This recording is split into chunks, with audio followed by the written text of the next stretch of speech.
코스모스 -6 칼 세이건 지음 홍승수 옮김 6. 여행자가 들려준 이야기. 세상은 단 하나의 세계로만 존재할까? 아니면 다중의 세계일까? 이것이야말로 자연 탐구에 있어서 가장 고상하고 가장 소중한 질문의 하나일 것이다. 알베르투스 마그누스 13세기. 처음에 섬 사람들은 자기네가 지상에 존재하는 유일한 인간이라고 생각했다. 설령 다른데 어디엔가 사람들이 살고 있다고 생각했을지라도 망망대해가 그들의 앞을 가로막고 있었으므로 외부 세계와의 교역 따위는 엄두도 낼 수 없었다. 하지만 그 후에 그들은 선박을 발명했다. 그렇다면 앞으로 달로 갈 수 있는 어떤 방법이 발명될 수도 있지 않겠는가? 현재 우리 주위에 이런 탐험을 감행해 줄 드레이크 선장도 콜럼버스도 없고 공중을 헤쳐나갈 여행편을 발명해 줄 다이달로스도 없다. 그러나 나는 확신한다.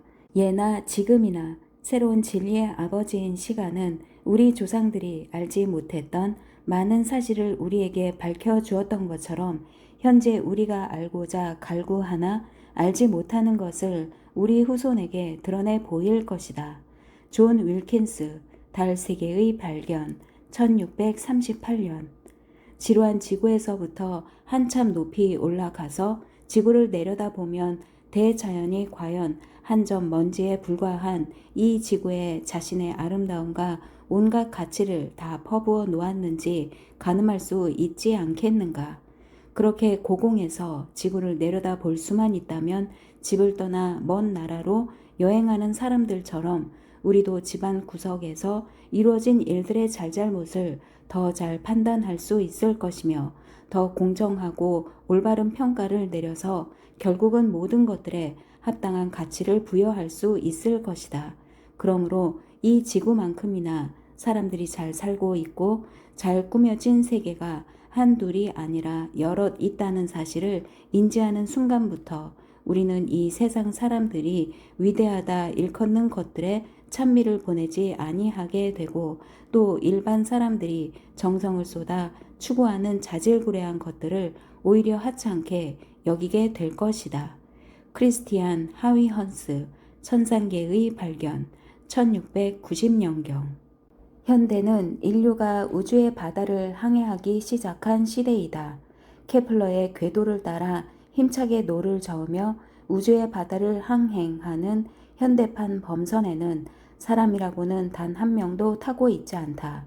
무인 우주선이야말로 기막히게 잘 설계된 고도의 지능형 로봇이다. 캘리포니아주 패서디나에 위치한 미국 국립항공우주국 소속 제트추진 연구소에서 우주 공간을 무시로 누비면서 미지의 세계를 탐험하는 이 로봇의 일거수일투족을 완전히 제어하고 있다. 1979년 7월 9일 보이저 2호라는 이름의 로봇과 목성권의 회우가 이루어졌다. 행성 간 공간을 항해하기 시작한 지 거의 2년 만의 사건이었다. 조립에 들어간 개별 부품의 개수만 수백만 개에 이르는 대단히 복잡한 기능의 이 우주선이 그 먼 거리를 아무 탈 없이 무사히 항해해 낸 것이다. 하나의 부품에 이상이 발생한다면 다른 것이 그 부품의 역할을 완전히 대신할 수 있도록 동일한 기능을 수행하는 부품을 여러 개씩 중복 조립한 덕을 단단히 본 것이다. 보이저 2호는 총 질량이 0.9톤이고 전체 크기가 큰 방 하나를 가득 채울 정도이다. 태양에서 멀리 떨어진 태양계의 외곽지대를 탐험하는 것이 이 우주선의 임무였기 때문에 보이저 2호는 다른 우주선들과는 달리 태양의 빛, 에너지를 동력원으로 직접 사용할 수 없었다. 그래서 보이저 2호는 추진력을 태양 전지 대신 소형의 자체 핵 발전소에서 공급받도록 했다. 플루토늄, 펠릿의 방사능 붕괴로부터 에너지를 얻는 이 핵 발전소는 수백 와트의 발전 용량을 자랑한다. 우주선 중심부에는 세대의 통합 컴퓨터와 함께 온도 제어 시스템과 같은 자체 유지용 설비들이 탑재돼 있다. 지구에서 보내는 명령을 수신하고 탐사 결과들을 지구로 송신하는 일은 지름 3.7m의 접시형 안테나의 몫이다. 우주선이 고속으로 항해하는 동안 주사 플랫폼이 목성과 목성의 위성을 계속해서 추적하도록 설계되어 있으며 과학 장비들은 거의 대부분이 이 플랫폼 위에 설치돼 있다. 주요 과학 장비에는 자외선 분광 측정기, 적외선 분광 측정기, 하전 입자 검출기, 자기장 측정기, 목성 전파 수신기 등이 포함되어 있다. 보이저 계획에서 가장 큰 성과를 거둔 장비는 2대의 텔레비전 카메라로서 이것들이 태양계 외곽에 외로이 떨어져 있는 행성들의 생생한 모습을 수만 장의 화상에 담아 우리에게 전해준 장본인이다.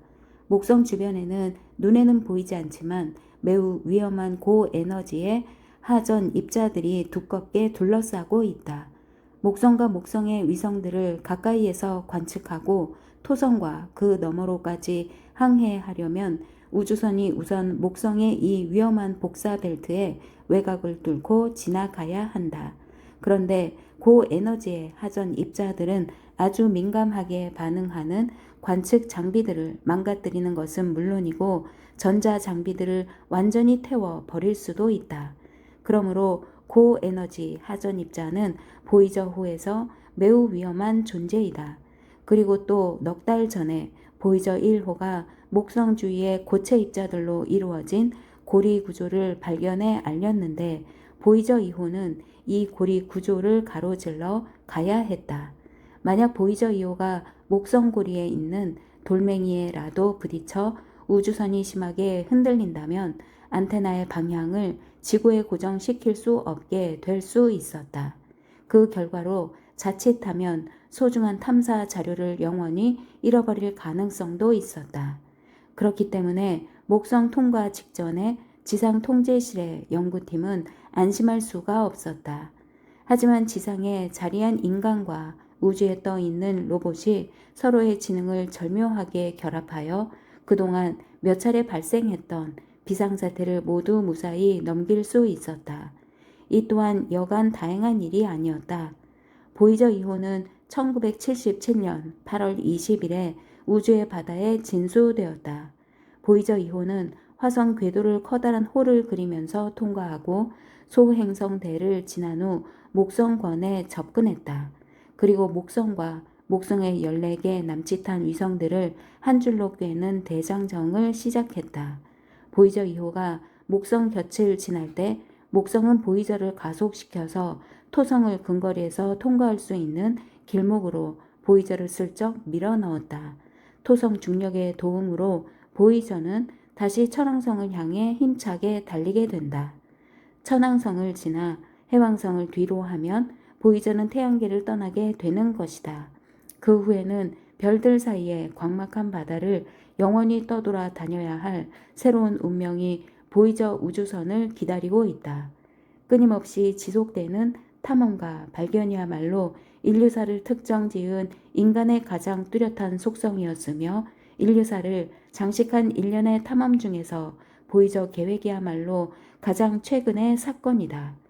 15, 16세기에는 스페인에서 아조레스 제도까지 항해하는 데 며칠이 걸렸다.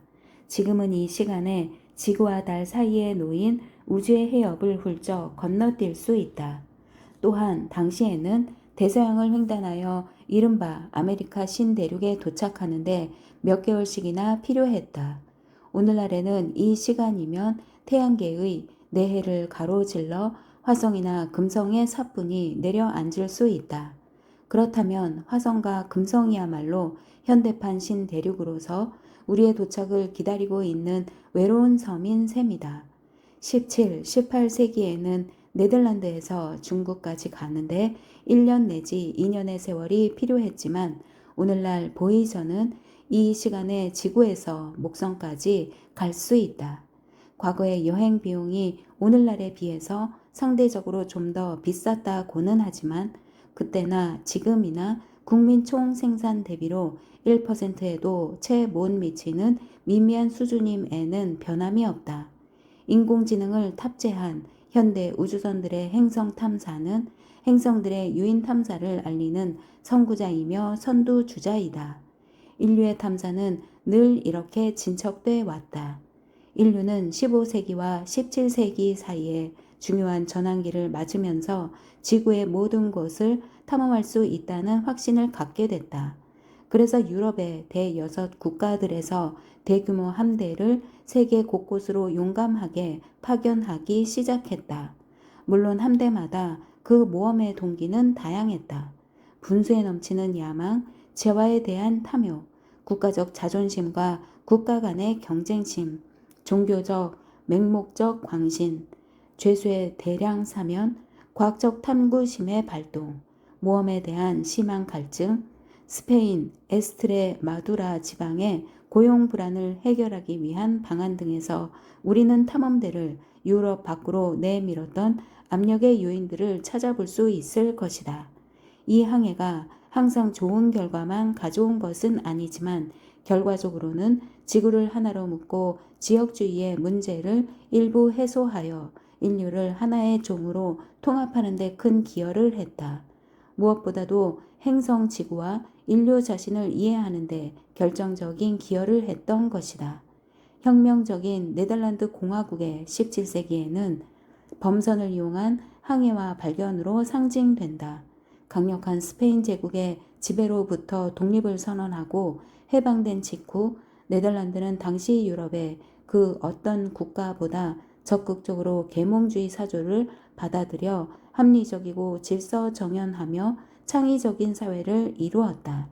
하지만 스페인의 항구와 강력한 함대가 네덜란드의 무역권을 가로막고 있었던 관계로 이 작은 신생 공화국의 경제적 생존은 거대 무역 선단을 구축하고 유효적절하게 사람을 쓰느냐와 어떻게 이 둘을 적재적소에 배치하느냐에 달려 있었다. 정부와 민간의 합작으로 만들어진 네덜란드 공화국 동인도 회사는 세계 곳곳에 오지로 선단들을 파견하고 거기에서 희귀 물품을 구해다 비싼 값을 받고 유럽에 되팔아 많은 이문을 챙길 수 있었다. 그러므로 탐사 항해는 네덜란드 공화국의 생명선이었다. 항해일지와 항해도는 국가 비밀로 분류됐으며 수많은 배들이 국가의 비밀 지령을 받고 출항했다. 이렇게 해서 네덜란드인들은 세계 도처로 급속하게 퍼져나갔다. 그 결과 북극해에 있는 바렌츠해와 오스트레일리아의 태즈메니아와 같이 네덜란드인 선장의 이름을 딴 지명들이 지구 곳곳에 등장하기 시작했다. 탐험 항해는 본국의 경제 교육을 통해서 얻을 수 있는 것 이상을 가져다 줬다. 물론 해상 교육을 통해서 얻을 수 있었던 경제적 이득이 엄청난 것이기는 했지만 말이다.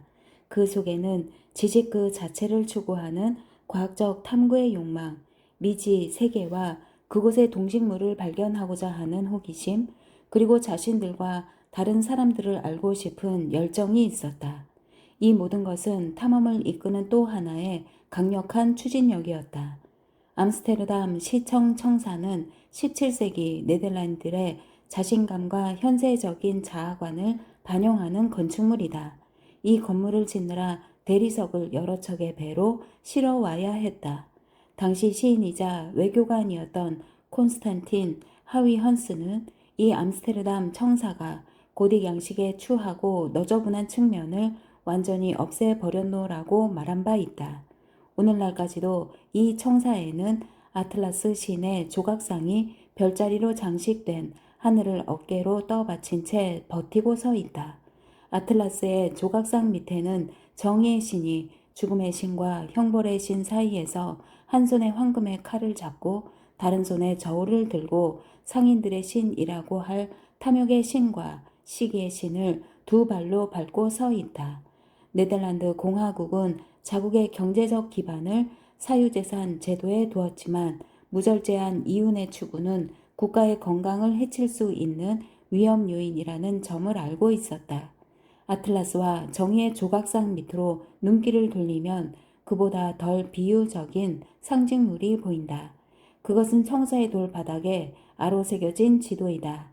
그 세계 지도는 17세기 후반부터 18세기 초반에 이르는 시기의 서아프리카에서 태평양까지를 아우른다. 이것은 당시의 세계가 통째로 네덜란드 활동 무대였음을 알게 하는 확실한 증거일 것이다. 그러나 이 지도에는 네덜란드 공화국이라는 이름은 슬쩍 빠져 있다. 대신 유럽에서 네덜란드가 있는 지역을 가리키는 라틴어 옛 이름인 벨기움만 겸손하게 적혀 있다. 당시에는 한 해에도 여러 척의 선박이 지구를 반바퀴쯤 도는 항해에 나섰다. 주로 아프리카 대륙의 서해안을 따라 이른바 에티오피아 해라고 불리던 바다를 거쳐 대륙 남단의 마다가스카르 해협을 끼고 돈 다음 인도의 서쪽 끝을 지나 그들의 주요 목적지이자 오늘날 인도네시아라 불리는 향료 제도까지 항해하고는 했다. 그중 몇몇은 거기서 뉴홀란드 대륙까지 더 나아갔다. 또 어떤 배들은 말라카 해협과 필리핀 군도를 지나 중국에까지 가는 모험을 감행하기도 했다. 네덜란드 연방에서 타타르 제국, 중앙아시아의 칸, 그리고 중국 황제에게 파견한 동인도 회사의 대사들이 17세기 중반에 작성한 기록이 오늘까지 전해온다. 네덜란드 해적들, 대사들, 그리고 선장들이 베이징과 같은 대제국의 도시를 보고 새로운 문명이 주는 충격으로 입을 다물지 못했던 정황을 우리는 이 기록에서 자세히 알아볼 수 있다. 역사상 네덜란드가 그때처럼 막강한 영향력을 행사하던 시기는 없었다.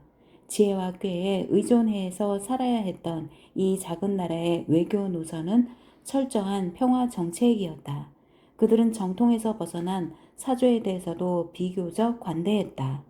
마치 1930년대에 나치에서 쫓겨난 유럽 지식인들이 대거 망명해오는 바람에 톡톡히 덕을 보았던 미국처럼 온갖 검열로 사상의 자유를 억압받던 당시의 유럽 지성인들에게 네덜란드는 문자 그대로 이상향이었다. 그래서 17세기의 네덜란드는 아인슈타인이 존경에 맞지 않았던 위대한 유대인 철학자 스피노자의 안식처일 수 있었다. 어디 그것뿐인가 수학사에서 한 획을 그은 데카르트에게도 사정은 마찬가지였다. 한편 페인, 해밀턴, 애덤스, 프랭클린, 제퍼슨과 같이 철학적 성향의 혁명가들에게 깊은 영향을 미친 정치학자 존 로크에게도 네덜란드는 안식처였다. 위대한 예술가, 과학자, 철학자, 그리고 수학자들이 홀란드라는 땅에 그때처럼 넘쳐났던 시대는 아마 없을 것이다. 당시의 네덜란드 공화국은 렘브란트, 베르메르, 프란스 할스 같은 걸출한 화가들과 현미경을 발견한 레벤후크, 국제법의 창시자 그로티우스, 빛의 굴절 법칙을 발견한 스넬 같은 사람들의 활동 무대이기도 했다. 사상의 자유를 존중하는 네덜란드의 전통에서 라이덴 대학교는 지동설을 주장했기 때문에 로마 카톨릭으로부터 고문의 위협을 받으면서 자신의 생각을 버리라고 강요받던 이탈리아의 과학자 갈릴레오에게 교수직을 제의하기까지 했다. 이렇게 네덜란드와 긴밀한 관계를 유지했던 갈릴레오는 네덜란드 사람이 설계한 스파이글라스를 개조하여 그의 첫 번째 천체 망원경을 만들 수 있었다. 이 망원경을 통해 태양의 흑점, 금성의 위상 변화, 달의 운석공, 그리고 목성 주위의 네 위성 등을 관찰할 수 있었다. 그리고 그 위성들은 갈릴레오의 위성으로 불리게 되었다. 갈릴레오는 자신의 천문학적 주장과 관련된 종교적 갈등을 1615년 크리스티나 대공비에게 보내는 편지에 이렇게 털어놓고 있다. 대공비 전하께서도 잘 아시다시피 몇 년 전에 소인은 천체 관측을 통하여 그때까지 알려지지 않았던 새로운 사실들을 많이 발견할 수 있었습니다. 이러한 발견들은 매우 색다른 것이었고 또 거기서 유도되는 결론이 학계의 공식 입장과 모순되었기 때문에 소인은 적지 않은 수의 학자들로부터 그 중에는 성직자들이 많기는 합니다만 감내하기 어려운 비판을 받아야만 했습니다. 제가 자연과학의 지식 체계를 뒤집으려는 모종의 불순한 의도를 가지고 마치 제 손으로 그러한 것들을 하늘에 올려다 놓은 양 많은 이들이 저를 극렬하게 매도했습니다. 새로운 발견이 과학의 연구, 성과, 성장의 동기가 된다는 사실을 그들은 망각하고 있는 듯합니다. 갈릴레오는 그리고 케플러도 지동설을 지지하며 이를 주창했다. 그러나 그런 용기를 그 당시 다른 사람들에게서 찾아보기는 어려웠다.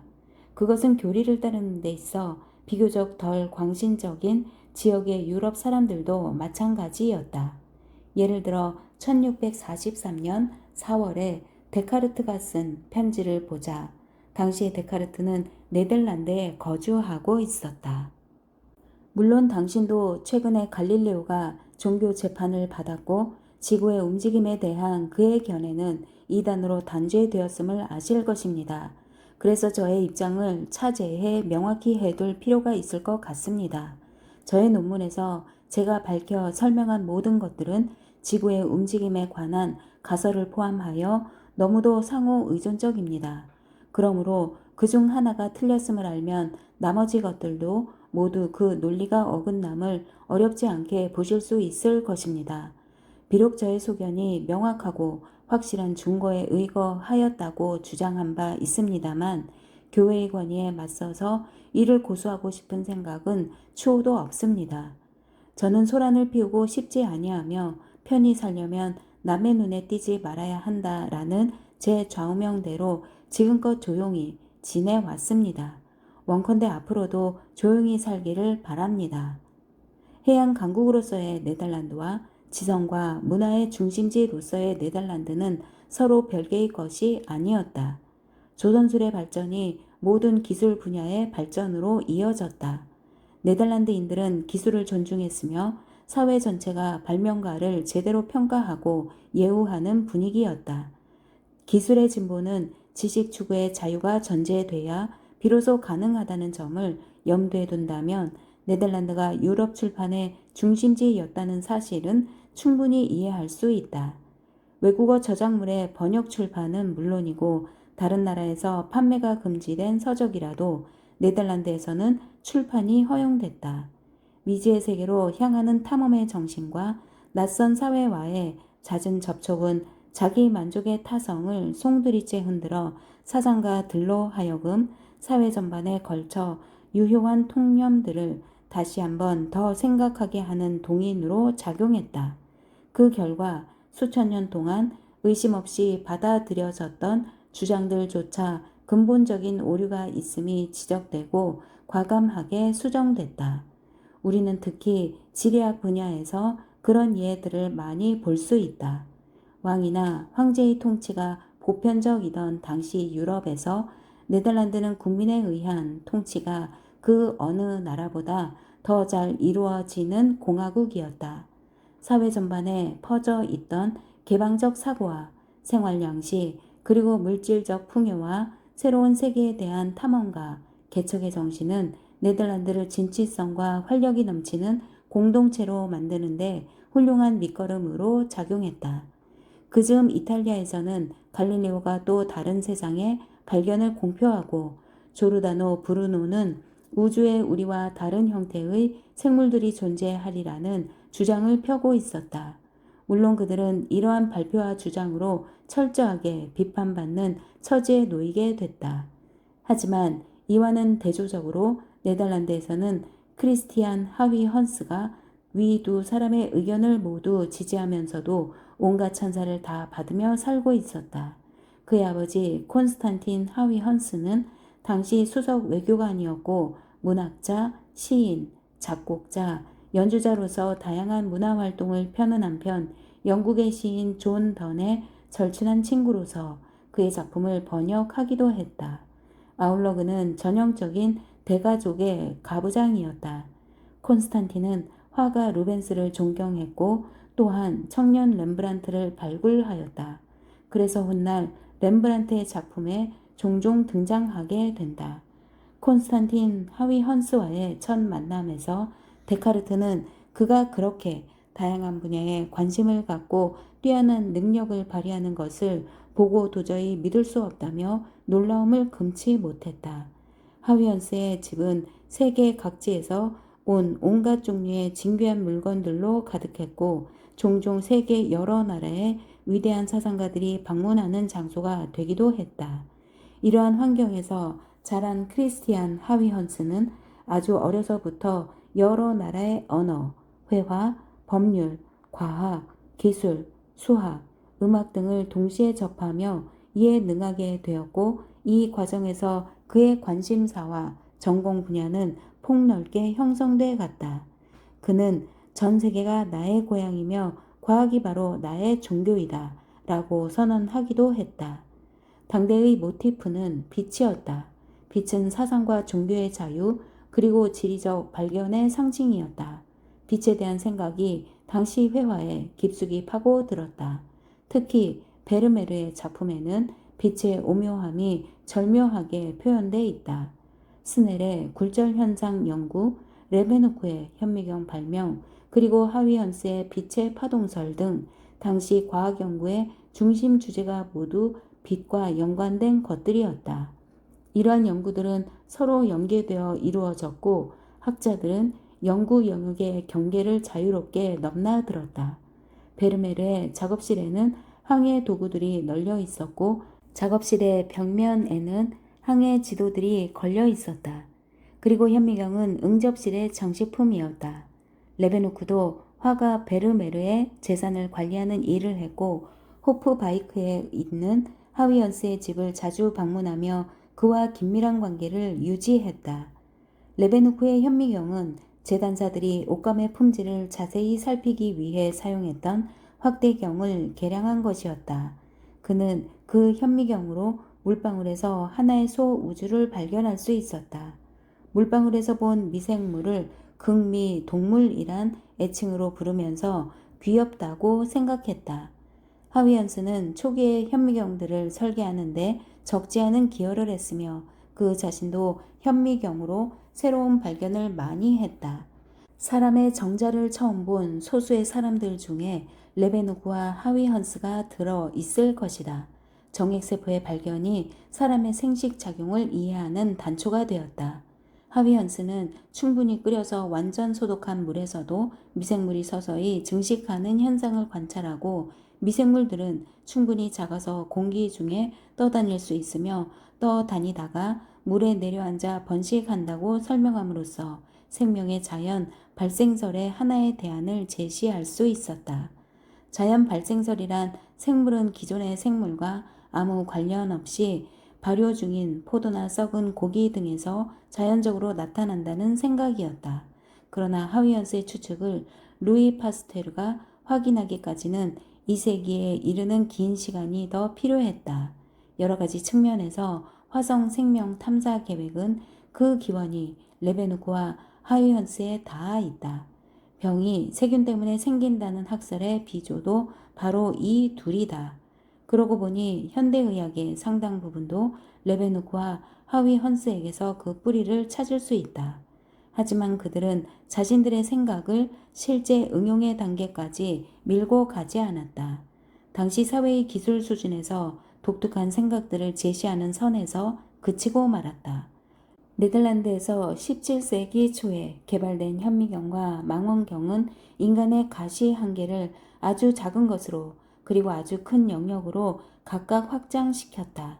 현재 우리가 원자핵이나 은하를 관측할 수 있게 된 것도 따지고 보면 그 뿌리가 17세기 초 네덜란드에까지 닿아 있다고 하겠다. 크리스티안 하위헌스는 유리를 직접 갈아서 천체 망원경 제작에 필요한 렌즈를 만들기 좋아했으며, 한 번은 5m 길이의 굴절 망원경을 제작했다. 그 망원경으로 그가 이룩할 수 있었던 새로운 발견들은 인류사에서 하위헌스의 위치를 확고히 하기에 충분한 수준의 것이었다.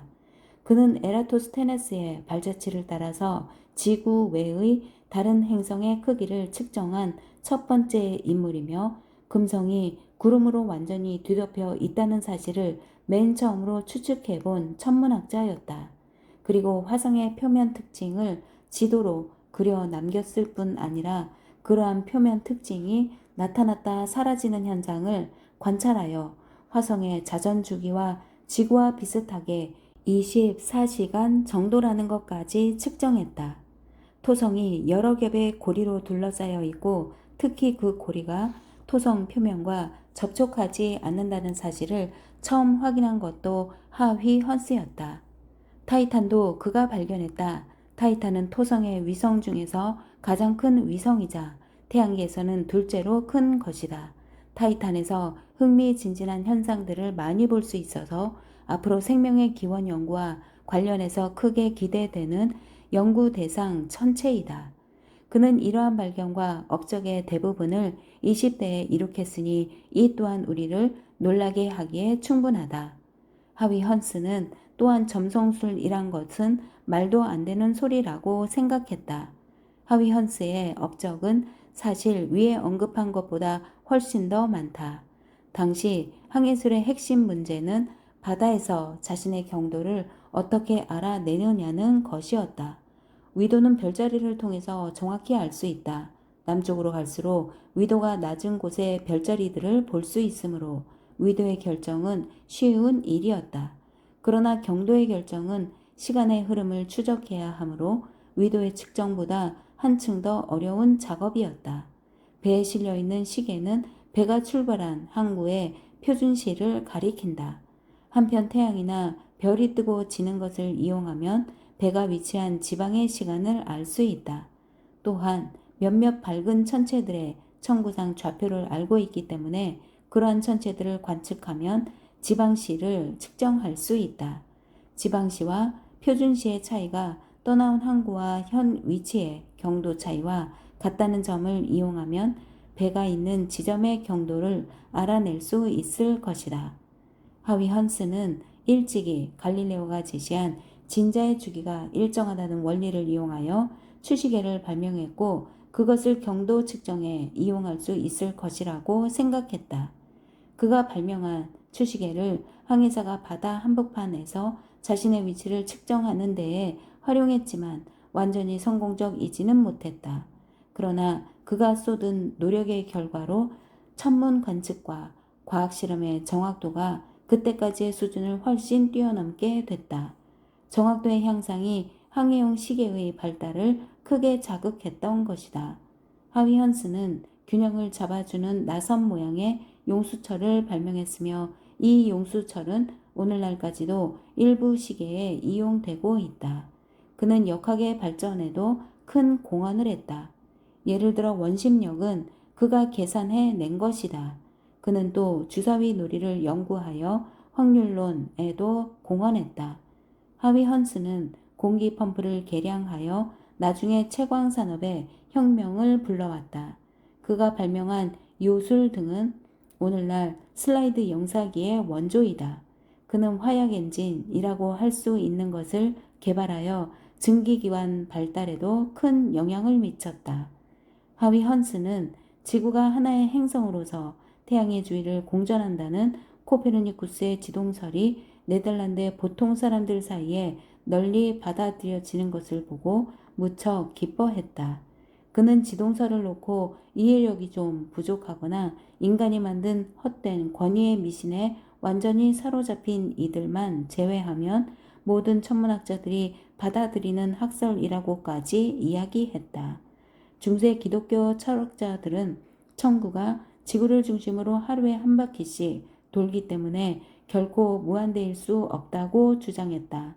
따라서 그들은 무한계의 세계는 말도 안 되고 여러 개의 다른 세계, 심지어 단 한 개의 다른 세계도 존재할 수 없다고 믿었다.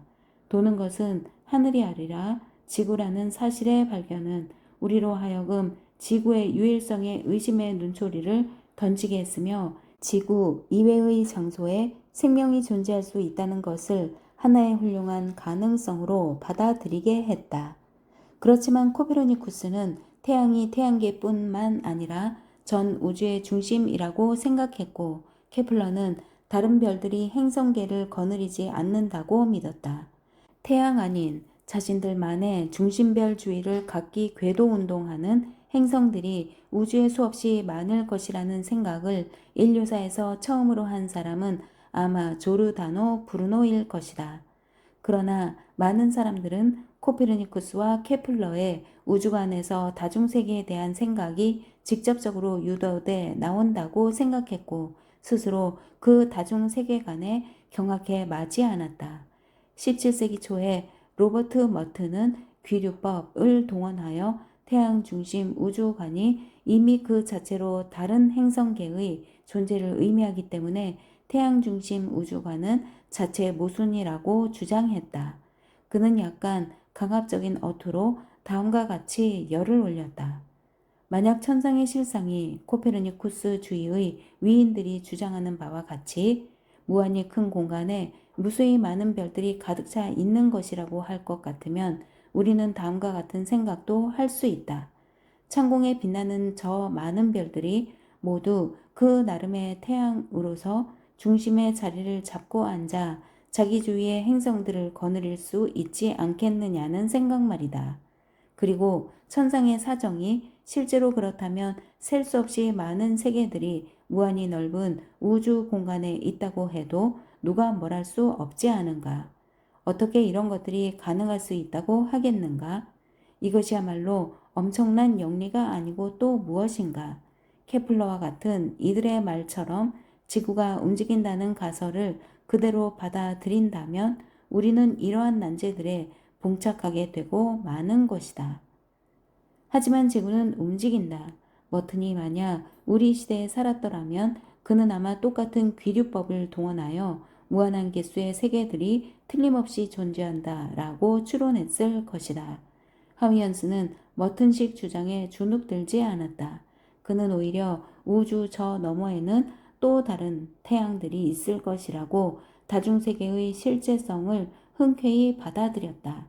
더 나아가 하위헌스는 그러한 별들이 우리의 태양계와 같은 행성계를 거느리고 또한 그 행성들에는 생물이 살지도 모른다고 생각했다. 우리가 그 행성들을 단지 거대한 사막과 같이 아무런 생물이 살지 않는 그러한 곳으로 간주한다면 그것은 결국 지구라는 행성에서 모종의 특별한 지위를 부여하는 셈이다. 따라서 그것은 전혀 합리적인 생각이 아니다라고 그는 잘라 말했다. 하위 헌스는 자신의 생각들을 천상계의 발견, 행성들의 세계, 그곳의 거주민, 식물 그리고 그 생성에 관한 몇 가지 추측이라는 위풍당당한 제목을 붙인 특이한 책에서 제시했다. 이 책은 하위 헌스가 죽기 직전인 1690년경에 완성되어 러시아의 표트르 대제를 비롯한 많은 이들로부터 높은 평가를 받았다. 표트르 대제는 하위헌스의 이 책을 서양의 과학을 러시아에 소개하는 시리즈의 첫 번째 책으로 출판했다. 하위헌스는 이 책의 대부분을 행성들의 자연환경에 관한 내용으로 채웠다. 고급스럽게 장정된 초판본을 보면 태양과 거대 행성인 목성과 토성의 상대 크기를 비교한 그림이 들어있다. 거대 행성이라고 해도 태양에 비하면 매우 작다. 그리고 토성과 지구가 나란히 있는 애칭화가 하나 있는데 우리 지구는 거기에 아주 작은 원으로 표현되어 있다. 하위 헌스는 다른 행성들의 자연환경과 그곳에 거주하는 생물들의 실상을 17세기 지구인들에게 알려진 지구의 상황과 대체로 비슷하게 상상했다. 그는 행성인들이 그 체구와 육신의 세세한 부분에서 지구인과 눈에 띄게 다를 것이다. 그야말로 우스꽝스러운 생각은 우리 인간과 같은 모습을 갖추어야만 그 안에 이성을 갖춘 영혼이 깃들 수 있다는 생각이다. 다시 말해서 이상하게 생긴 자도 똑똑할 수는 있다는 뜻이다. 그러나 그 뒤에는 이상하게 생겼어도 그 정도가 지나치게 이상할 리는 없다는 하위 헌스의 주장이 이어진다. 즉 우리처럼 손이 있고 발이 달렸을 것이며 직립보행을 하고 글자와 기하학을 알 것이고 나아가 목성의 바닷길을 헤쳐 가는 목성의 뱃사람들은 목성에 딸린 위성 4개를 그들의 항해에 활용할 것이라고 주장했다. 물론 하위헌스도 그 시대가 만든 인물이었다. 그렇지 않은 사람이 어디에 있을 수 있겠는가? 그는 과학이 자신의 종교라고 선언하고 나아가서 외계 행성들에 거주민이 있을 것이라고 주장했지만 그 추론은 신이 아무 목적 없이 행성을 만들어 놓을 리가 없으므로 외계 행성들에도 반드시 거주민이 있을 것이라는 논리에서 나온 것이었다. 사실 하위 헌스의 시대는 다윈의 진화론이 나오기 전이므로 외계 생물에 대한 그의 생각은 생명 진화를 전혀 고려하지 않은 것이었다. 그렇지만 그는 순전히 관측적 사실을 근거로 하여 현대 우주론의 내용과 비슷한 사고를 전개할 수 있었다. 끝없이 펼쳐진 광대무변에 이 우주란 얼마나 놀랍고 훌륭한 설계인가. 그렇게 많은 수의 태양들과 그렇게 많은 수의 지구들, 그리고 외계의 지구들 하나하나에는 풀이며 나무며 짐승들로 가득할 것이고 어디 그뿐인가? 거기에는 또 수많은 바다와 산들이 있을 것이다.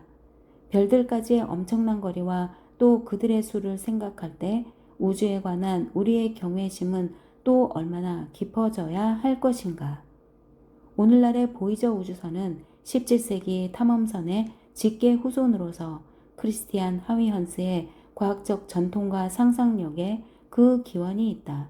보이저는 별들을 향해 나아가는 항해선이며 또한 하위헌스가 알고 사랑에 맞지 않았던 천체들을 탐사하기 위한 탐험선이기도 하다. 수세기 전에는 탐험 여행에서 가져오는 주요 상품들 중에 하나로 빼어놓을 수 없는 것이 바로 여행자들이 들려주는 먼 나라의 이야기였다. 낯선 땅과 그곳에 있는 특이한 동식물들에 대한 여행자들의 이야기는 듣는 이들의 호기심을 자극하여 다음 탐험으로 이어지게 하는 매우 중요한 상품이었다. 이야기의 주요 주제에는 하늘 높이 치솟은 산, 용과 바다 괴물, 아침 저녁으로 황금 식기를 쓰는 나라, 코 대신 팔이 달린 짐승에 관한 것 등이었다. 어디 그것뿐인가? 개신교, 카톨릭, 유대교, 이슬람 등의 교리 논쟁이 참으로 한심하다고 생각하는 사람들, 불에 타는 검은 돌, 머리는 없고 입이 가슴에 달린 사람들, 나무에서 자라는 양 등등 별별 해괴한 것들이 그들의 이야기에 포함되어 있었다.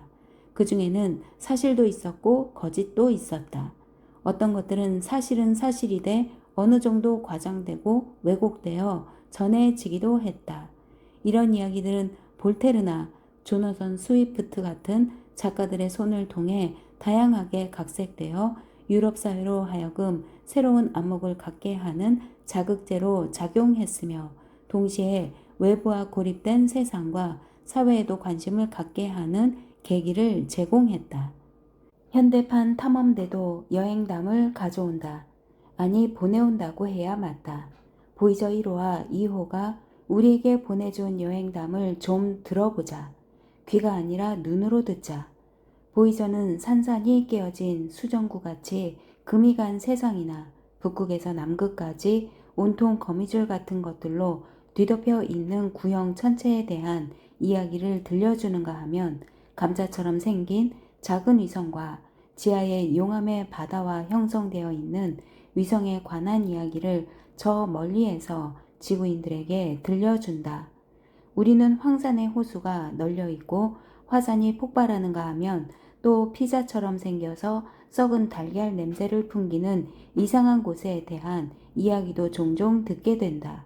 그리고 지구와는 비교가 안 될 정도로 거대한 지구와 같은 행성이 1000개는 좋게 들어갈 목성에 대하여 참으로 놀라운 여러 가지 이야기들을 우리에게 전해준다. 목성 주변에 있는 갈릴레오의 위성들은 그 크기가 거의 수성과 맞먹을 정도로 큰데 우리는 그들의 크기와 질량으로부터 밀도를 계산하고 밀도에서부터 각 위성의 구성 성분을 추정할 수 있다. 가장 안쪽에서 돌고 있는 이오와 유로파는 주로 암석 성분의 위성이며 바깥쪽에 가니메데와 칼리스토는 이보다 훨씬 낮은 얼음과 바위의 중간 정도의 밀도의 물질로 이루어진 위성임이 밝혀졌다. 얼음과 바위로 된 바깥쪽의 위성도 지구의 바위들처럼 열을 발생시키는 방사능 물질을 함유할 수밖에 없을 것이다. 그런데 그 위성들에는 방사능 붕괴 과정에서 발생되어 수십억 년 동안 내부에 축적된 열 에너지가 표면으로 이동하여 외부로 방출될 수 있는 효율적인 냉각 메커니즘이 없다. 그러므로 가니메데와 칼리스토 내부의 얼음은 대부분 액체 상태의 물로 존재할 것이다. 우리의 이런 예상은 갈릴레오의 위성들을 직접 관측하기 전까지는 하나의 가능성에 불과한 것이었지만 이제 보이저의 목성 근접 관측으로 그 예상이 실제로 확인됐다. 또한 그 천체들은 우리가 여태껏 보지 못한 완전히 새로운 세계인 것으로 규명됐다. 갈릴레오의 위성들의 표면을 자세히 들여다보기 전에 우리는 이들의 지하층에 자리한 바다가 물과 얼음의 진창일 것이며 갈릴레오의 위성들이 서로 다른 모습을 할 것이라고 추정했다. 보이저의 눈을 통해서 이 위성들을 정말 가까이에서 들여다보니 예상대로 그들은 서로 아주 다른 모습을 하고 있었다. 갈릴레오의 위성들은 우리가 여태껏 알고 있던 그 어떤 세상과도 판이하게 다른 곳이었다. 보이저 2호는 지구로 영원히 되돌아오지 않을 것이다. 하지만 보이저 2호의 과학적 탐사 결과와 역사의 길이 남을 보이저의 발견들은 여행자의 이야기로서 결국 전파를 타고 우리에게 전해질 것이다. 1979년 7월 9일 대서양 표준시로 아침 8시 4분 목성의 위성 유로파의 첫 번째 영상이 지구로 전송되었다. 그 이름은 구세계가 되어버린 유럽에서 따왔지만 유로파는 말 그대로 신세계였다. 그럼 어떻게 태양계의 먼 곳에서 관측된 영상이 우리 지구에까지 전송될 수 있는 것일까? 먼저 태양광선이 목성 주위를 궤도 운동하는 위성 유로파에 떨어지고 유로파는 입사된 빛의 일부를 반사하여 우주 공간으로 다시 내보낸다. 이렇게 반사된 빛의 일부가 보이저에 실려있는 텔레비전 카메라의 형광물질을 자극함으로써 유로파의 이미지가 만들어지는 것이다. 이렇게 만들어진 이미지를 보이저 컴퓨터가 읽어서 숫자 신호로 변환한 다음 10억 킬로미터나 떨어져 있는 지구상의 전파 망원경으로 송출한다. 그 신호를 수신할 지상 전파 망원경은 스페인의 한 대, 캘리포니아 남쪽 모하비 사막의 한 대, 그리고 오스트레일리아에 또 한 대가 있었다. 1979년 7월 9일 아침 바로 그 시간에 목성과 유로파를 정면으로 바라볼 수 있었던 망원경은 오스트레일리아의 것이었다. 오스트레일리아에서는 받은 전파 신호를 지구 주위를 돌고 있던 통신 위성으로 보내고 통신 위성은 그 신호를 받아서 캘리포니아 남부로 넘겨준다. 이 신호는 지상에 설치된 몇 개의 극초단파 중계탑들을 징검다리 삼아 제트 추진 연구소에 도달한다. 그 다음 제트 추진 연구소에서 숫자 신호가 영상의 이미지로 변환된다. 보이저가 보낸 이미지는 우리가 신문지상에서 흔히 보는 전송사진과 근본적으로 같은 원리로 만들어진 것이다. 이미지 한 장을 만드는데 밝기가 다른 약 100만 개의 회색 점들이 쓰인다. 점이 매우 작은 데다가 서로 가까이 붙어 있어서 약간 멀리 떨어져서 보면 점들은 하나하나 구별돼 보이지 않고 밝기가 연속적으로 변하는 하나의 이미지로 나타난다. 우리 눈에 회색 점들이 하나씩 따로 보이는 것이 아니라 많은 점들의 누적된 효과가 연속적인 화상으로 느껴지는 것이다. 우주선이 보내주는 정보는 점 개개의 밝기이며 이 밝기를 나타내는 숫자는 레코드판과 같은 역할을 하는 자기 디스크에 저장된다. 보이저 1호가 찍은 목성과 그 위성들의 사진이 총 1만 8천여 장에 이르며 비슷한 양의 사진을 또 보이저 2호가 촬영해서 지구로 보내줬다.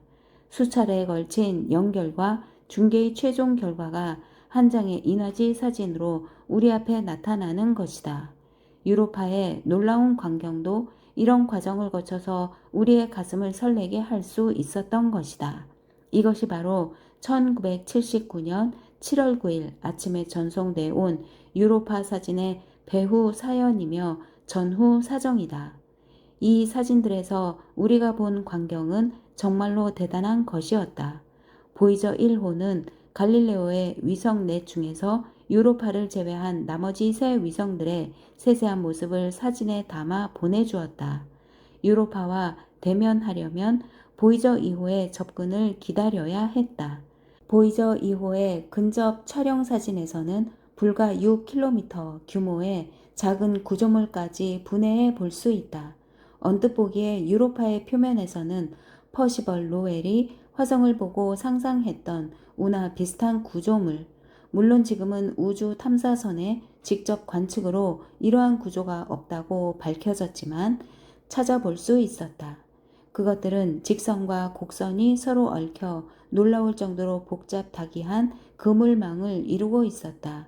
얽히고 설킨 저 검은 줄들이 주위보다 고도가 높은 산마루인지 아니면 오히려 주위보다 낮게 침하된 골인지 궁금하다. 어떻게 만들어졌을까? 혹은 이 위성의 지각이 전반적으로 팽창 또는 수축하는 과정에서 생긴 거대한 판구조 운동의 결과일까? 지구의 판구조 운동과 모종의 관련이 있을지도 모르는 일이다. 유로파의 그물망 구조가 나머지 세 위성의 지형 특성을 이해하는데 어떤 도움을 줄 수 있지 않을까? 놀라운 발견의 배후에는 항시 첨단 기술이 뒷짐을 진 채 우리에게 미소 짓고 있지만 발견된 사실의 분석은 결국 인간 두뇌의 몫이다. 유로파의 표면은 이러한 선들의 복잡한 구조에도 불구하고 전체적으로 마치 당구공과도 같이 아주 매끈한 것으로 밝혀졌다. 충돌, 구덩이가 전혀 보이지 않는 이유는 표면의 얼음이 녹으면서 충돌의 흔적들을 다 지워버렸기 때문일 것이다. 그리고 위에서 말한 표면에 보이는 많은 선들은 움푹 파인 홈이거나 갈라진 틈새라고 생각된다. 하지만 그 선들의 생성 과정에 대해서는 아직도 의견이 분분한 실정이다. 만약 보이저가 유인 우주선이었다면 보이저의 함장은 항해 일지를 반드시 기록했을 것이다. 보이저 1호와 2호의 가상 함장들이 작성했음직한 항해 일지를 종합해서 정리한 내용을 읽어보자. 1일, 식량과 기타 비축물 그리고 기기에 관한 걱정을 뒤로하고 성공적으로 케네프 캐너버럴 우주기지를 이륙, 행성과 별을 향한 긴 여정을 시작했다. 2일, 과학 장비들을 탑재한 주사 플랫폼에 지지 사다리를 펴는데 문제가 발생함. 이 문제가 해결되지 않으면 촬영한 이미지와 측정한 과학 자료들이 모두 유실되기에 큰 걱정이다. 13일, 우리 뒤로 보이는 지구와 달을 촬영하다. 둘이 우주에 나란히 떠 있는 모습을 찍은 최초의 사진이다. 참으로 어여쁜 한 쌍이다. 150일, 궤도 중간 수정을 위한 엔진 점화 실시. 170일, 일상적인 하루를 보냄. 몇 달째 무사 평온함. 185일, 밝기 눈금 조정의 기준으로 쓰기 위하여 목성의 이미지를 촬영했다. 결과는 성공적이다. 207일, 지지 사다리의 문제가 드디어 해결됐다. 하지만 주 전파 송신기는 여전히 작동 불능이다. 여분의 송신기로 교체했는데 이게 작동하지 않는다면 관측 자료를 지구로 보낼 수 없게 된다. 215일, 화성의 궤도를 지났다. 화성은 이제 태양 반대쪽에 있다. 295일, 소행성대 진입. 큰 바위 덩어리들이 사방으로 굴러다니니 영락없는 우주의 모래톱과 암초이다. 대부분은 궤도 추정이 불가능하다. 경계 요원을 배치했다. 충돌을 모면하길 바란다. 475일, 소행성대를 무사히 벗어났다. 살아나와 다행이다. 570일, 드디어 목성이 그 웅장한 모습으로 우리에게 다가온다. 이제 우리는 지구상의 어떤 망원경으로도 볼 수 없었던 목성의 모습들을 자세히 관측할 수 있을 것이다. 615일, 목성의 엄청난 기후변화에 우리는 마치 최면에 걸린 듯 했다. 그리고 이 행성은 정말 엄청나게 크다. 아마 태양계의 다른 모든 행성들의 질량을 다 합쳐도 목성 질량의 절반에도 못 미칠 것이다. 산도 없고 계곡도 없고 화산도 없고 강도 없다. 또한 지표면과 대기의 경계도 없는 듯하다. 단지 엄청난 가스와 구름의 층들이 보일 뿐이고 표면이라고 딱히 집어 이야기할 만한 곳은 어디에도 없다. 우리가 목성에서 본 모든 것들은 다 둥둥 떠 다니고 있었다. 631. 목성 기후의 지속적인 변화는 그것만으로도 하나의 장관이었다. 이 육중한 행성은 불과 10시간도 채 안 돼서 한 바퀴를 완전히 돈다. 목성의 대기 변화는 고속 자전과 태양광선, 그리고 내부로부터 치솟아 오르는 열이 만들어내는 합작품인 듯하다. 641. 인상적이고 멋들어진 구름무늬다. 그 후에 별이 빛나는 밤이나 블레이크나 뭉크의 작품들이 연상된다. 그러나 연상은 실제 상황에 미치지 못하는 법. 어떤 예술가도 이런 장관을 그리지 못했다. 그것은 아무도 우리 행성을 벗어나 보지 못했기 때문이다. 지구에 발이 묶인 화가가 이토록 어떻게 신비롭고 아름다운 세계를 상상이나 하겠는가? 목성의 다채로운 빛깔을 띤 띠들을 근접 촬영할 수 있었는데 흰색을 띨수록 암모니아 가스를 포함한 높은 층의 구름으로 생각되며 갈색을 띨수록 더 깊고 더 뜨거운 지역으로 추정된다. 푸른색을 띠는 지역은 구름 사이를 가로지르는 깊은 구멍처럼 보인다. 우리는 아직 목성이 왜 젓갈색을 띠는지 그 이유를 알지 못한다. 황이나 인과 관련된 화학 반응의 결과가 아닐까? 또는 태양으로부터의 자외선이 목성 대기에 있는 메탄, 암모니아, 수증기 또는 여러 종류의 분자 조각들과 반응하여 어떤 유기 분자들을 형성했기 때문은 아닐까 하는 추측만 할 수 있을 뿐이다. 그럴 경우 목성의 색깔은 40억 년 전 지구에서 있었던 생명의 탄생에 관한 하나의 실마리를 제공해 줄 수도 있을 것이다. 647일. 대적반이다. 주변에 구름들 위로 치솟아 오른 가스 기둥인데 지구가 6개는 들어갈 정도로 엄청나게 거대하다. 대기의 깊은 곳에서 합성되었거나 축적되어 있던 고분자들이 상층부로 끌려 올라와 우리 눈에 붉게 비치는 것이라 추측해 본다. 이렇게 거대한 구름의 폭풍은 태어난 지 아마 100만 년은 좋게 지났을 것이다. 650일. 드디어 목성 최근접. 정말 굉장한 하루였다. 목성의 위험천만한 복사 벨트 지역을 성공적으로 헤쳐나오는 데 성공했다. 피해는 사진 평광기 하나가 망가진 것뿐이다. 새로 발견된 목성의 고리를 고리 내부의 작은 입자나 돌멩이들과 충돌하지 않고 무사히 통과했다. 그 와중에 포착한 모습들도 대단하다. 복사 벨트 중심부에 있는 붉은 색깔의 작고 길쭉한 위성 아말테아의 모습, 색색이 찬연한 이오, 선형 망상 구조의 유로파, 거미줄처럼 얼기설기 얽힌 가니메데, 여러 겹의 동심원 파문이 선명한 칼리스토의 표면 구조들. 우리는 칼리스토의 곁을 선회하여 알려진 목성의 위성들 중에서 가장자리에 가장 위치한 목성 13호의 궤도를 통과했다. 이제 목성을 떠난다. 662일. 입자 검출기와 자기장 측정기의 측정 결과를 보면 우리가 복사 벨트 지역을 완전히 벗어났음을 확인할 수 있다. 목성의 중력을 이용해 가속을 하고 마침내 목성권을 벗어나서 우주 공간을 항해하기 시작했다. 874일. 바다에서 밤하늘의 별자리가 항해하는 배들의 길잡이가 되듯이 우주에서도 별이 길잡이의 역할을 한다. 우리는 노인성을 길잡이로 삼고 있는데 조타 장치에 문제가 생겨서 방향 좌표에 설정을 다시 해야 했다. 아무래도 광학감지 시스템이 켄타우루스 자리에 알파별과 베타별을 노인성으로 잘못 인식했던 것 같아. 다음에 정박할 항구는 토성권이다. 2년쯤 후면 거기에 닿을 것이다. 나는 보이저의 여행담 중에서 특히 이호의 이야기에 홀딱 반했다. 이오는 갈릴레오의 4대 위성들 중 목성 가장 가까이에서 공전하는 위성이다.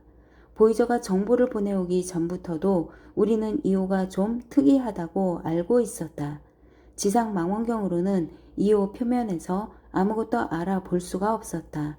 그렇지만 불타는 사실 하나만은 확실했다. 사실 이오는 무척 붉었다. 화성보다 더 붉다고 알려졌으며 태양계에서 가장 붉은 천체로 지목되고 있었다. 수년에 걸쳐 지속적으로 수집한 자료를 통해 표면이 변하고 있다는 추측을 할 수 있었다.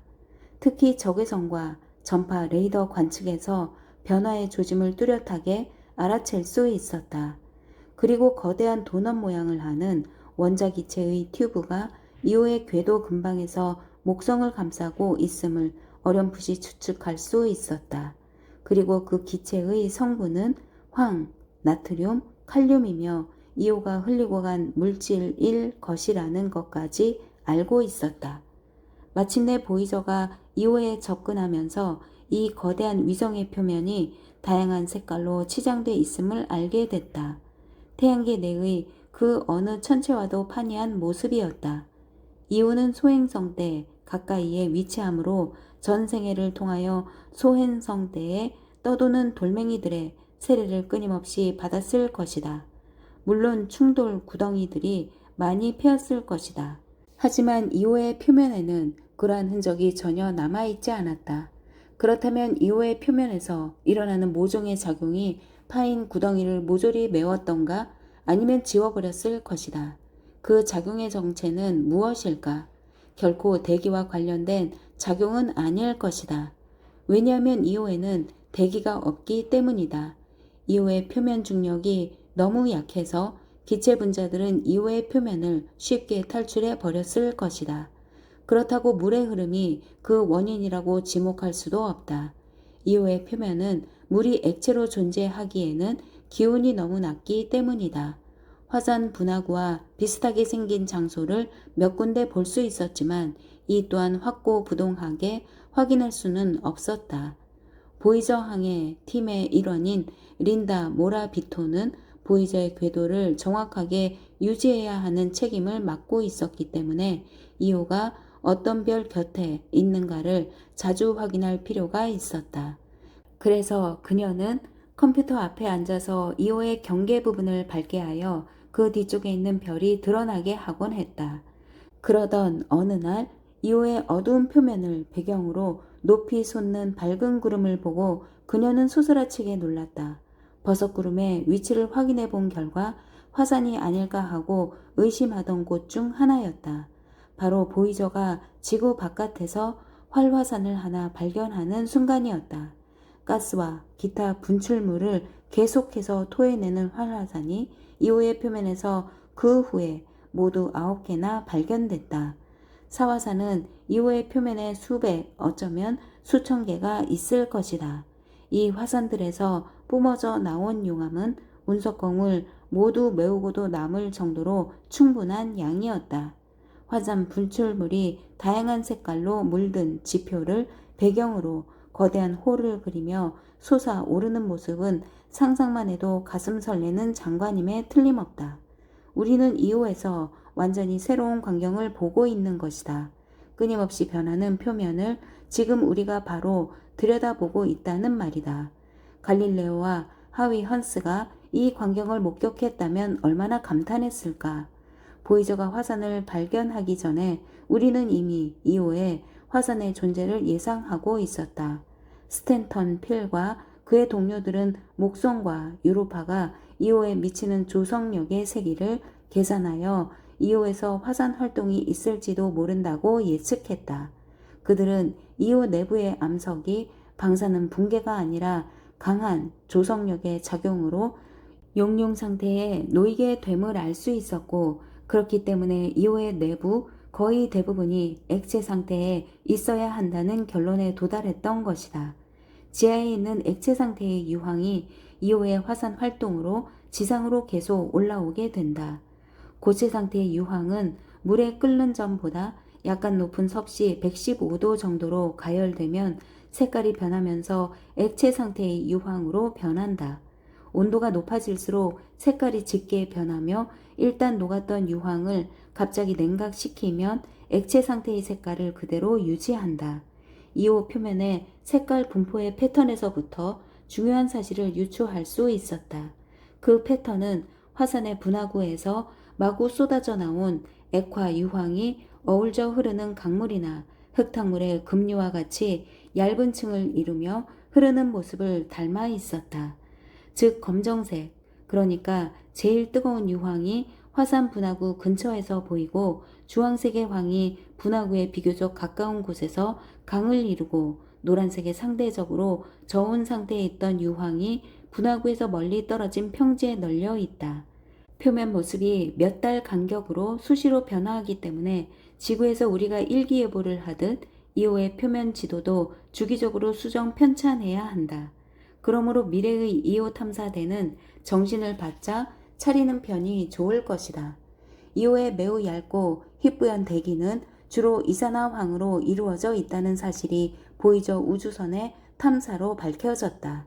그런데 이산화황의 대기층이 비록 얇기는 하지만 목성에서 방출되는 하전 입자들로부터 이오의 표면을 보호하기에는 충분한 두께여서 이오에게는 매우 소중한 존재이다. 밤에 기온이 떨어지면 기체 상태의 이산화황이 굳어 서리처럼 하얗게 변한다. 이렇게 되면 목성의 복사 벨트에서 나오는 하전 입자들이 이오의 표면까지 침투할 수 있다.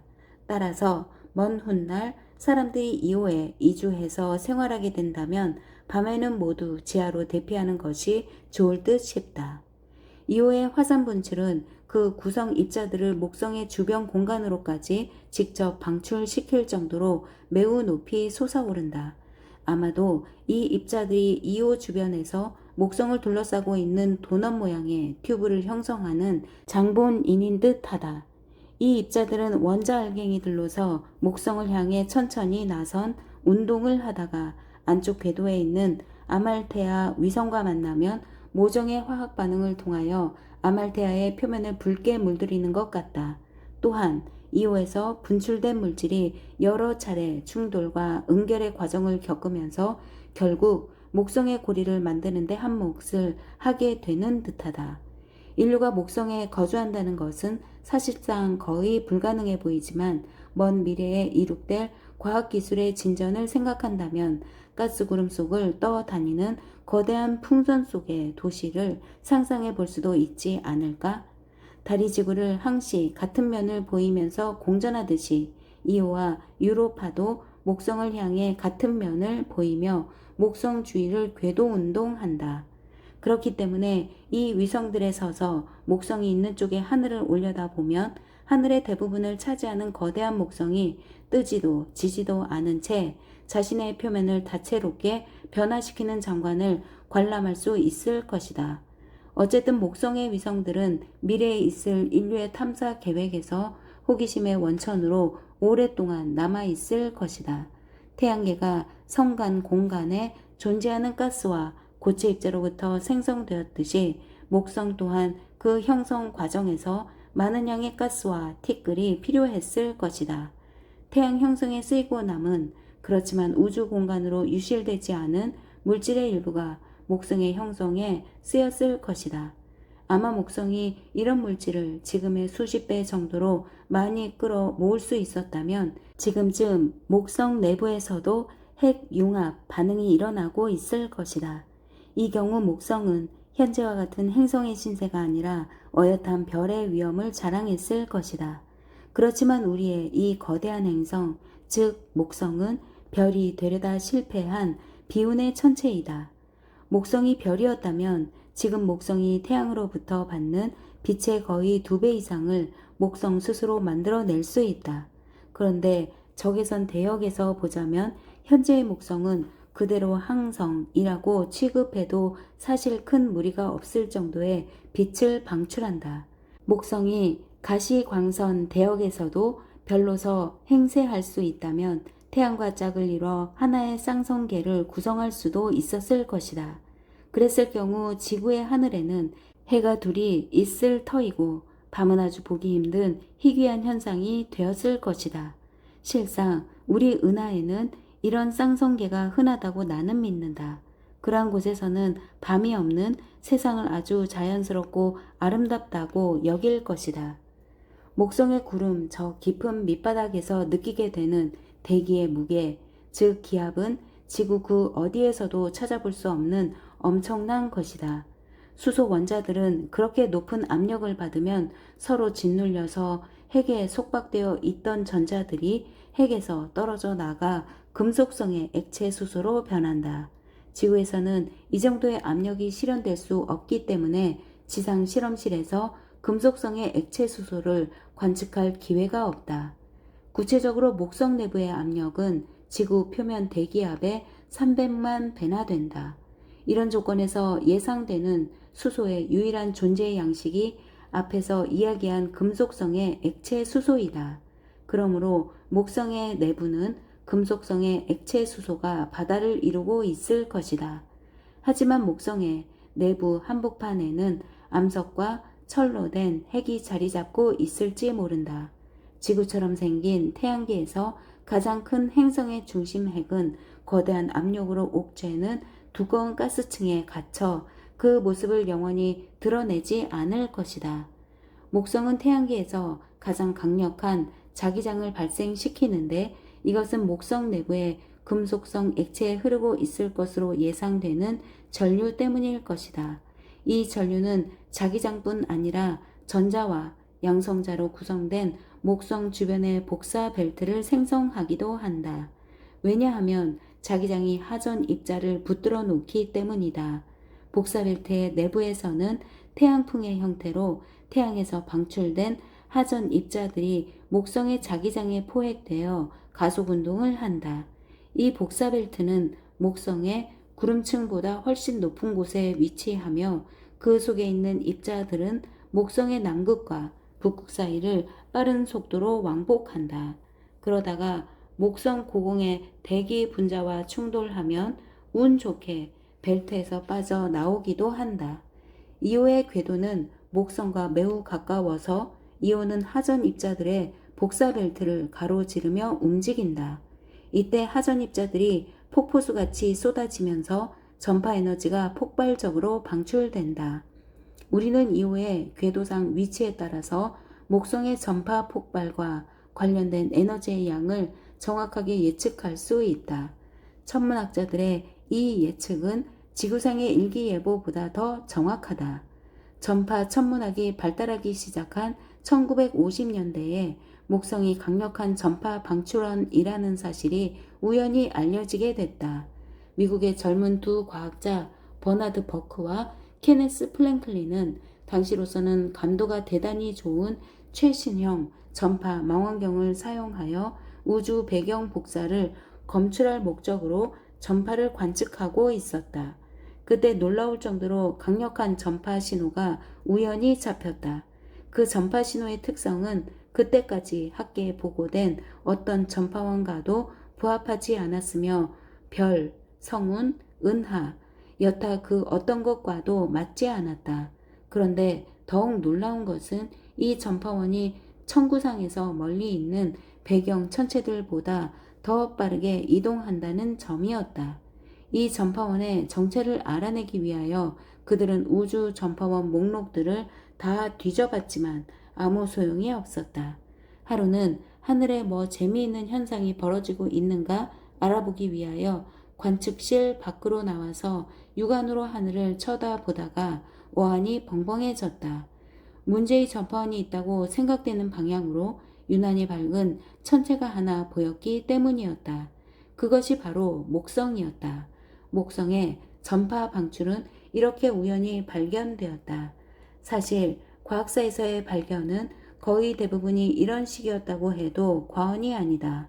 목성과 보이저 1호의 만남이 있기까지 목성은 그저 하늘에서 반짝이는 하나의 행성일 뿐이었다. 이러한 사정은 우리의 조상들에게도 마찬가지였으리라. 100만 년의 세월 동안 목성은 항상 밤하늘에서 유난히 반짝거리는 경외의 대상일 뿐이었다. 보이저가 목성과 만나던 날 저녁 나는 제트 추진 연구소에 도착한 보이저의 탐사 기록을 조사하기 위하여 연구소로 향하면서 다음과 같은 생각을 했다. 이제부터 목성은 더 이상 그 옛날의 목성일 수가 없구나. 이제부터 목성은 연구의 대상이며 탐사의 장으로 남을 것이다. 목성과 그 위성들은 하나의 축소판 태양계를 이루는데 앞으로 우리가 그곳에서 만나게 될 기기묘묘한 세계들은 우리에게 많은 것을 가르쳐 줄 것이다.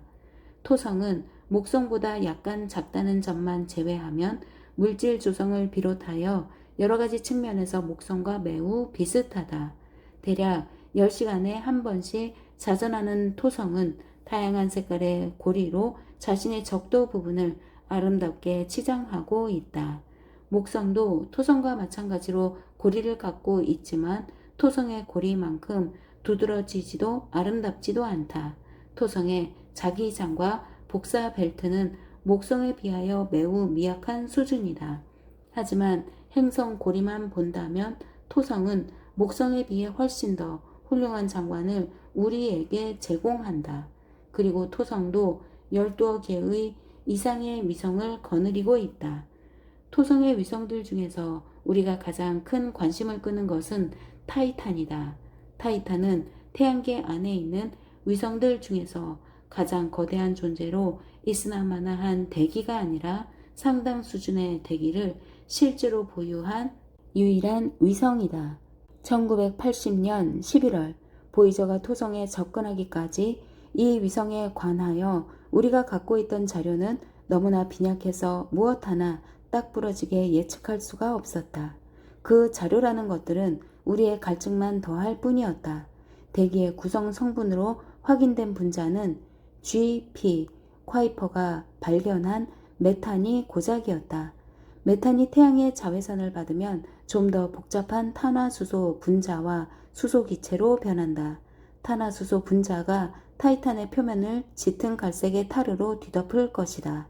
생명의 기원과 관련하여 지상 실험에서 볼 수 있었던 진한 갈색의 유기물인 타르 찌꺼기도 여러 가지 종류의 복잡한 탄화수소로 구성되어 있었다.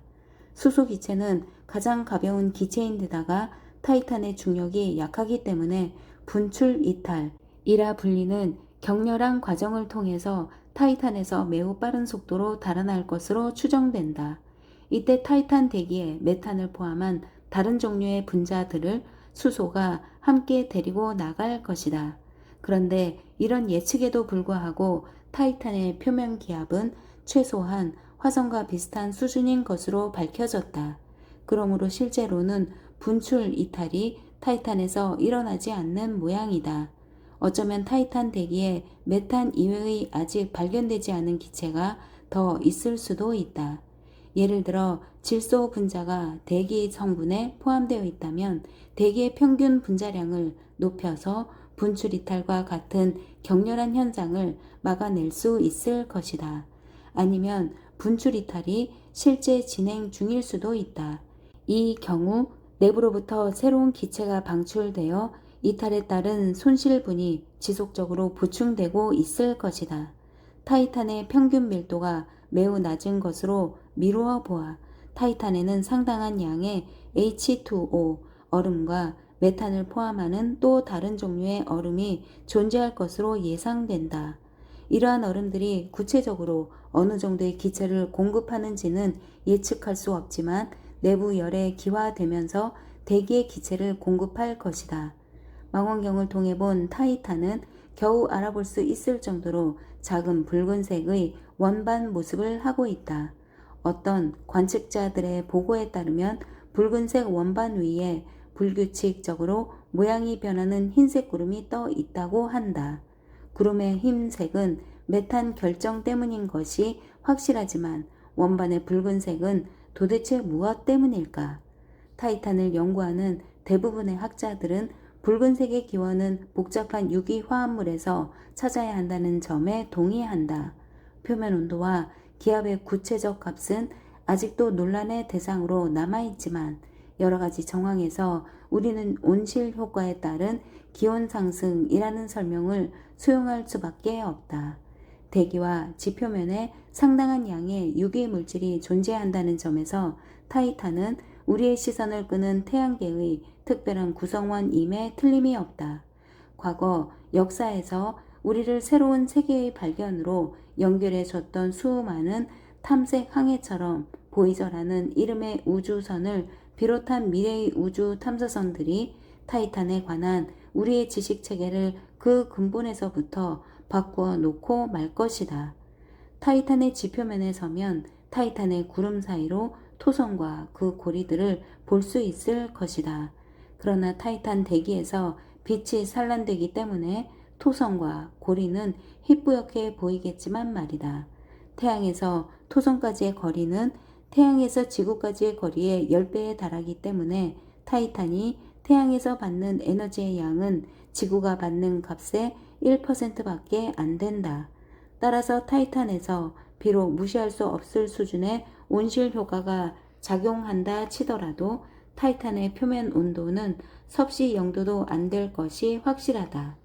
하지만 이렇게 혹독하게 추운 환경임에도 불구하고 풍부한 양의 유기물질, 태양에서 오는 복사 에너지의 역할, 그리고 활화산 주위에서 예상되는 고온의 상황 등을 고려한다면 여전히 타이탄에 생명이 있을 가능성을 완전히 배제할 수는 없다. 지구와 전혀 다른 환경에 놓여 있는 타이탄에 서식할 수 있는 생물은 물론 지구의 생물과 전혀 다른 형태를 취할 것이다. 타이탄에 생명이 존재하는지의 여부는 당장 확인할 길이 없고 겨우 그 가능성만 점칠 수 있을 뿐이다. 타이탄 표면에 직접 탐사선을 착륙시켜 위성의 표면을 샅샅이 뒤진 뒤에야 그 답을 얻을 수 있을 것이다. 토성의 고리를 구성하는 입자들을 자세히 알아보려면 아주 가까이 접근해야 한다. 고리의 입자들은 크기가 1m에 불과한 눈덩이나 얼음 조각으로 조그마한 축소판 빙산이 공중에 떠서 빙글빙글 돌고 있다고 생각하면 된다. 우리는 토성 고리에 스펙트럼을 찍어서 실험실에서 찍은 다양한 성분의 스펙트럼과 대조해 봄으로써 고리 입자의 주 성분이 물로 된 얼음이라는 사실을 이미 알고 있었다. 그런데 고리의 입자를 우주선에서 근접 촬영하려면 우주선이 입자들과 같은 속도로 움직여 줘야 한다. 우주선의 속도를 입자들의 궤도 운동 속도인 시속 72,000km에 맞춘다면 우주선이 고리 입자의 정지 위성이 되는 셈이다. 이때 비로소 입자들이 고리면에 길게 늘어선 띠가 아니라 개개의 입자로 구별되어 보일 것이다. 토성의 고리를 이루는 작은 입자들이 모두 뭉쳐서 토성 주위를 하나의 큰 위성으로 공전하면 안 될 무슨 특별한 이유라도 있었는지 궁금하다. 토성을 가까이에서 도는 입자일수록 궤도 속도가 더 빠르다는 사실을 우리는 잘 알고 있다. 그러므로 안쪽 궤도의 입자들은 바깥쪽 궤도에서 도는 입자들을 앞질러 간다. 물론 이것은 궤도 반지름이 짧을수록 그 공전 주기가 짧다는 케플러의 세 번째 법칙과도 일치하는 사실이다. 그러므로 토성의 고리면에서는 인접지역이 서로 쓸리거나 또는 찢어지는 듯한 운동을 하게 되며 따라서 인접한 궤도에서 도는 두 입자는 만났다 헤어지기를 계속한다. 고리면의 평균 회전 속도는 초속 20km에 이르는 아주 빠른 속도이지만 두 인접 입자의 상대 속도, 즉 추월 속도는 아주 느려서 분속으로 고작 수 센티미터에 불과하다.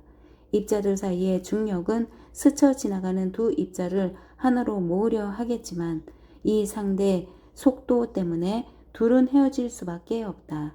그러나 토성에서 멀리 떨어진 곳에서는 인접한 두 입자 사이의 상대 속도가 무시될 정도로 작다. 그러므로 서로 들러붙어 좀 더 큰 눈송이로 성장해 갈 수가 있다.